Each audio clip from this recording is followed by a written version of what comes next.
Good evening friends. मैं बबीता आज जो अपना वीडियो लेकर आई हूँ वो गांधीयन थॉट्स पर लेकर आई हूँ। किसी जगह एक चर्चा चली थी कि कौन गांधीयन को थॉट्स को बिलीव करता है कौन नहीं। तो मैंने अपना विचार किया कि मेरे तो रग रग में, मेरी तो सोच में, मेरी लाइफ में और जिस तरह से मैं विचार करती हूँ, जैसे वीडियो बनाती हूँ, सब एक तरीके से गांधीयन थॉट्स पर ही मेरा सारा काम फोकस रहता है। और मैं इसको जिसे कहें कि बिल्कुल फर्मली इस चीज़ को बिलीव करती हूँ। आज मैंने सोचा कि मैं अपने स्टूडेंट्स के लिए, अपने वेल विशर्स के लिए, अपने व्यूअर्स के लिए अपनी उस चीज़ को लेकर आऊँ जिस पर कि मैं सबसे ज़्यादा 100% बिलीव करती हूँ। तो आप you can write it if you want to write. मैं आपको 8 से 9 अपने कुछ गांधीयन थॉट्स जिन पर मैं फर्मली बिलीव करती हूँ उसके बारे में बताना चाहूँगी। माई फर्स्ट गांधीयन थॉट्स जो कि मुझे, जिस पर मैं पूरा दिन में 24 घंटे में मैं अमल में लाती हूँ कि we have to perform our duty and our धर्म।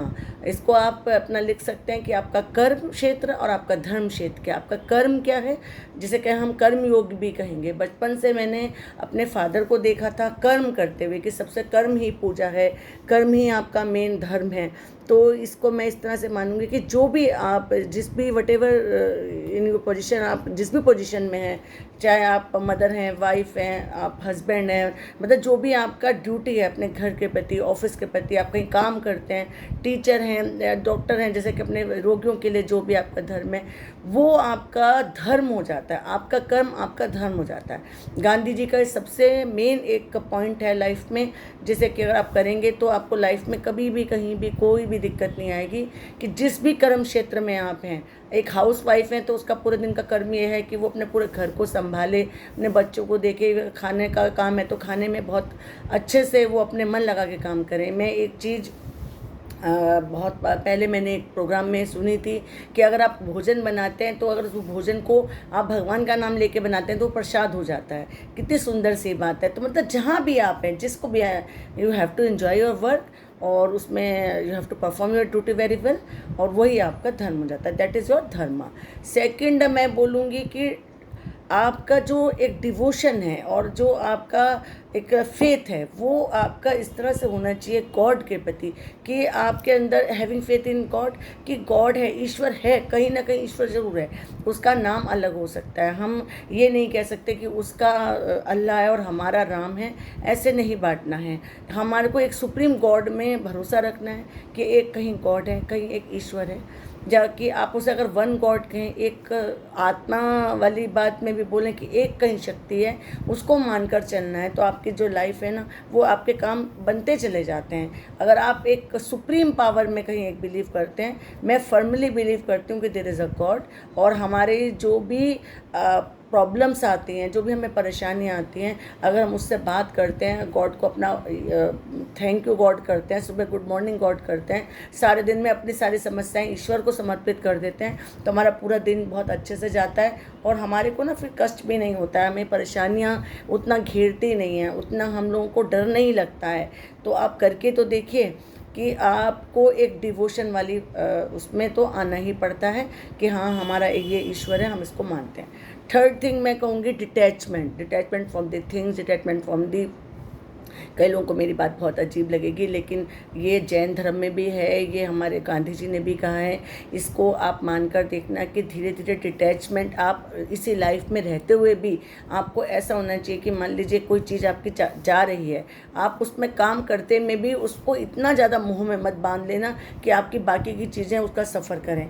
तो डिटैचमेंट को हम धीरे धीरे, मतलब फंडामेंटल कंसेप्ट ऑफ ये कृष्णा का भी है, ये फंडामेंटल कंसेप्ट ऑफ गीता का भी है और ये गांधी जी का भी है। इसको मैं भी मानती हूँ। जैन धर्म में भी बोला जाता है कि हमें चीज़ों से संचय करना, बहुत ज़्यादा चीज़ों में घुसे रहना, बहुत ज़्यादा चीज़ें इकट्ठी करना, उससे बचना होगा।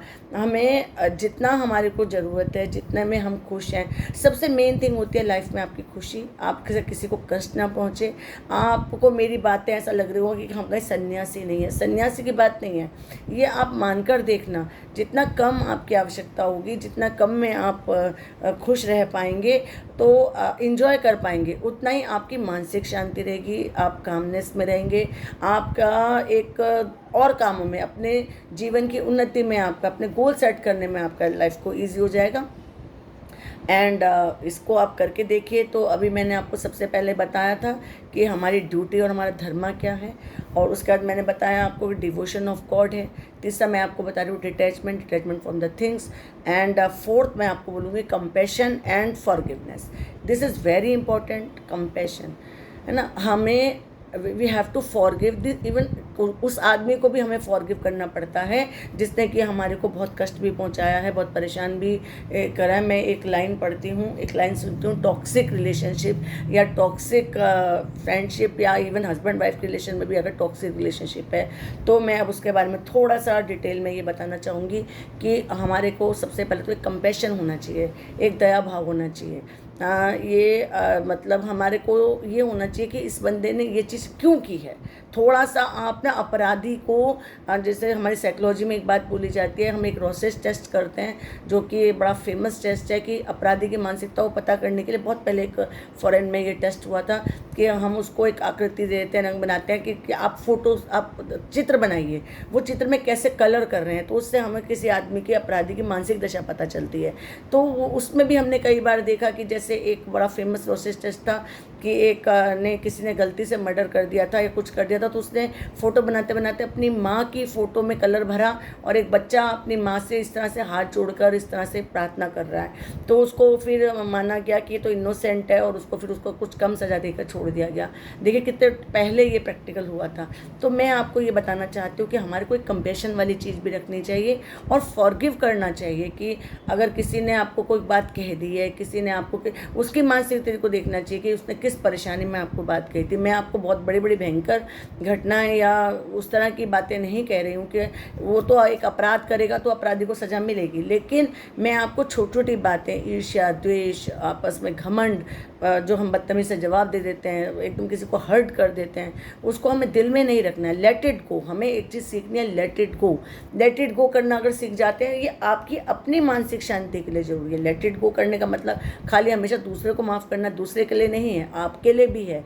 आप उसको लेट इट गो करके दिमाग से अपने आप को हल्का करेंगे और आगे को चलेंगे।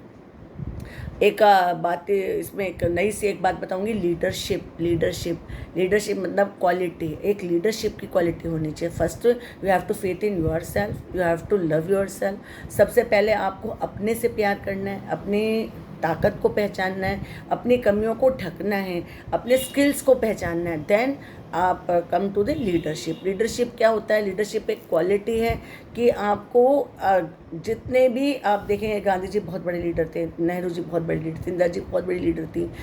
लीडरशिप क्वालिटी कहाँ आती है? जब आप अपने में एक फर्म होते हैं, आपकी अपने को पता होता है कि आपको अपनी लाइफ में क्या चाहिए, आपके गोल सिद्ध होते हैं, आप एक पॉजिटिव लाइन में चलते हैं, आप सच की तरफ की कोशिश करते हैं। कहते हैं ना कि अगर एक सच ऐसा है कि 100 झूठ को, मतलब अगर कहीं पर एक ऐसी चीज़ आ रही है, किसी की जान बचानी है, किसी को आपको लाइफ में उसके साथ, मान ली रिलेशनशिप में ही कोई प्रॉब्लम आ रही है, वो दोनों मियाँ बीवी के बीच में झगड़ा नहीं करवाना है, तो आप वहाँ पर अगर यदि झूठ बोल भी देते हैं तो वो 100 सच के बराबर हो जाता है। किसी की लाइफ को बचाने के लिए अगर झूठ बोला जाए, किसी के जीवन को बचाने के लिए अगर झूठ बोला जाए। बहुत पुराना एक वृतांत आता है इतिहास में, पन्ना धाय का। उसमें पन्ना धाय ने उसके उदय प्रताप की जीवन को बचाने के लिए बनवारी जो दरबारी था, जो कि उसे मारने आया था, अपने बेटे को लिटा दिया था। तो उसने पूछा कि उदय कहाँ है, तो उसने इशारा कर दिया था। तो वो एक झूठ, जीवन भर वो ऋणी रहे उसको, लेकिन वो अपने बेटे की जान को देकर उसने राजा की जान बचाई थी। ये एक भी उदाहरण हमारे देश में, हमारे इतिहास में वर्णित है। तो अगर कहीं एक ऐसा झूठ बोलना भी पड़ जाए जो किसी के जीवन को, किसी के रिलेशन को, किसी की लाइफ को बचा सकता है, तो उसे मैं नहीं कहूँगी कि आप नहीं बोलें, लेकिन हमेशा कोशिश करें। Try to speak truth every time. 99.9% आपको ट्राई करना चाहिए कि आप हमेशा सच के साथ रहें, सॉफ्ट स्पोकन हो। आप पे अगर हम किसी से बहुत, कोई कहते हैं ना, किसी से आपको कोई बात मनवानी है तो सबसे पहले आप बहुत प्यार से, सॉफ्ट, स्वीट और तरीके से, स्लो से आप उस बात को करते हैं, तो वही बात आपकी वजन ले आती है। और सबसे बड़ी बात है कि आपके अंदर एक चीज़ होनी चाहिए, problem solving. Now my 6th point, problem solving. Always come to the problem solving, always come to the conclusion, not always think about the problem. We have to be clear that is what is the solution and what is the problem solving. अब ये problem कैसे solve होगी हमको ये देखना चाहिए, है ना। तो प्रॉब्लम सॉल्विंग माइंड जो होता है हमारा, ये लॉर्ड कृष्णा ने भी बोला, इवन गांधी जी ने भी बोला है कि हम लोगों को we have to be know the change of situations.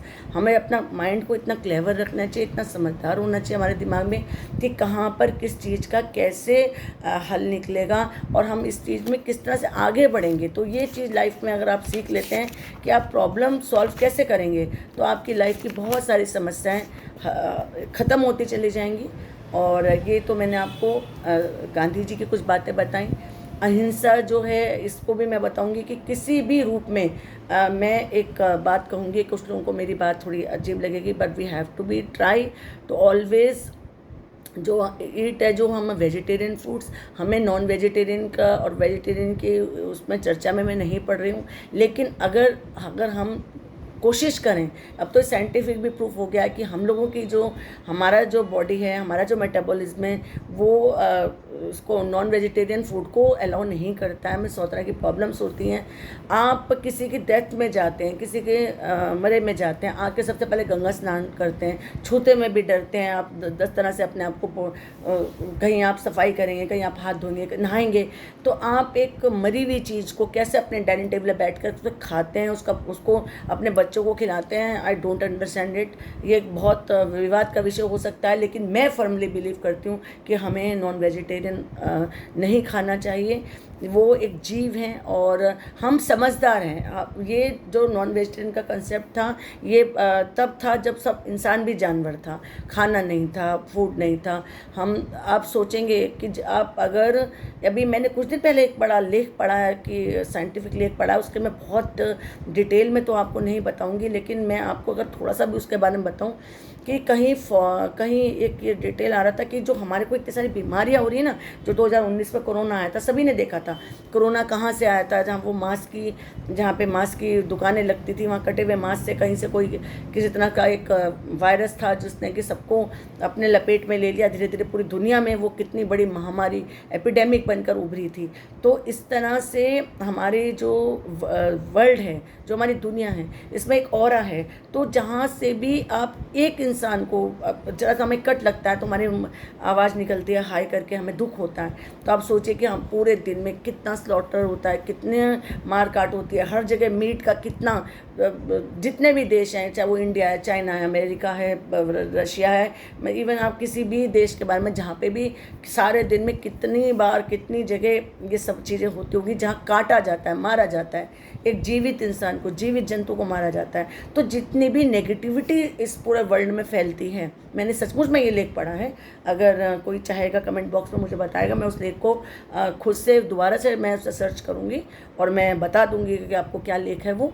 तो उसमें एक साइंटिफिक प्रूफ आया था कि जितना भी जब ये नेगेटिविटी होती है, तो जितना भी करुण क्रंदन जिसे हिंदी में बोलेंगे, जितनी भी नेगेटिविटी वातावरण में, एनवायरनमेंट में फैलती है, उसकी जो रेज होती हैं वो सारे वर्ल्ड में फैलकर एक ऐसा नेगेटिव ऑरा बना रही है जिससे कि सारी जितनी ऊपर हमारे जितने ये पेपर 1 के हमारे नेट के स्टूडेंट्स हैं या जितने भी लोग इन्वायरमेंट से जुड़े हुए हैं, वो जानते होंगे कि हमारा सारा खेल ये गैसेस का है। कौन सी गैसेस ऊपर जाती हैं, किस तरह से हमारे वातावरण में ऑक्सीजन, नाइट्रोजन और कार्बन डाइऑक्साइड ये सब फैली हुई हैं। तो उस तरह से जो गैसेस ऊपर जाती हैं उसका ही ये सारा कुछ प्रभाव है, जिसकी वजह से लाइफ में हमें इतनी सारी बीमारियां देखने को मिलती हैं। जगह जगह कभी कोई बीमारी आ जाती है, कभी कोई बीमारी आ जाती है। Think about it, seriously I am saying think about it, कि अगर अभी भी आपके मन में ये ख्याल आता हो कि हमें नॉन वेजिटेरियन होना चाहिए ओनली फॉर टेस्ट, तो मैं कहूँगी कि प्लीज़ आज से ही उसको बंद कर दीजिए। अगर आपको, मैं अपील करती हूँ कि आप कोशिश कीजिए वेजिटेरियन की। अगर आप पे नहीं छूटा जाता तो कम से कम हफ्ते में 1 दिन कर लीजिए। धीरे धीरे आप उसकी चीज़ से आप निकल आएंगे। अच्छा, उसके बाद मैं एक बात बताऊंगी, हमारा सत्य हो गया, हमारा अहिंसा हो गया, चोरी तो एक बहुत बड़ा अपराध है ही। आपकी लाइफ में आपको स्किल बढ़ाने, आपको पैसा कमाना है, आपको इस दुनिया में जितने जीवन में आए हैं आपको अपनी लाइफ में जीना है, सब कीजिए। लेकिन आप चोरी करके, डकैती करके या किसी की लूट करके कभी भी लाइफ में खुश नहीं रह पाएंगे। सब प्रूफन, ये प्रूफ है। उससे आपके अपने अंदर एक गिल्टी रहती रहेगी। गीता में भी ये कहा गया है। और इस तरह से गांधी जी की बातों पे सत्य, अहिंसा, चौर्य, है ना, ये सब चीज़ें अगर हम मानते हैं लाइफ में, डिटैचमेंट और जो पावर है, पेशेंस, धैर्य, अगर आपके अंदर पेशेंस है आप लाइफ में शांति से रह सकते हैं। बहुत इंपॉर्टेंट है पेशेंस रखना। किसी भी टाइम विपरीत परिस्थिति में, जिस टाइम किसी और को बहुत ज़्यादा गुस्सा आया हुआ है और उस टाइम आप अगर पेशेंस रखते हैं तो वही बात आपकी हल होती चली जाती है। तो इस तरह से लाइफ के कुछ गोल्डन रूल्स हैं, गांधी जी को फॉलो करना। गांधी जी अपने आप में एक पूरी संस्था हैं, उनकी थिंकिंग अपने आप में एक पूरी संस्था है। कि लोग कहते हैं ना कि किसी ने आपके एक गाल पे मारा है तो आप दूसरा गाल कर दीजिए। इसको अगर आप बहुत गहरे अर्थ में देखें तो इसका मतलब ये है कि आप उस आदमी की नेगेटिविटी को अपनी हिम्मत, अपनी पेशेंस से जीतें और उसको बताएं कि भाई आप गलत हैं। तो ये बहुत डिटेल में है और इसको समझना है। और गांधी जी की एक बुक हिंद स्वराज है, अगर उसको पढ़ सकें तो पढ़िए। माय एक्सपेरिमेंट विद ट्रूथ है, उसको पढ़ सकें तो पढ़िए।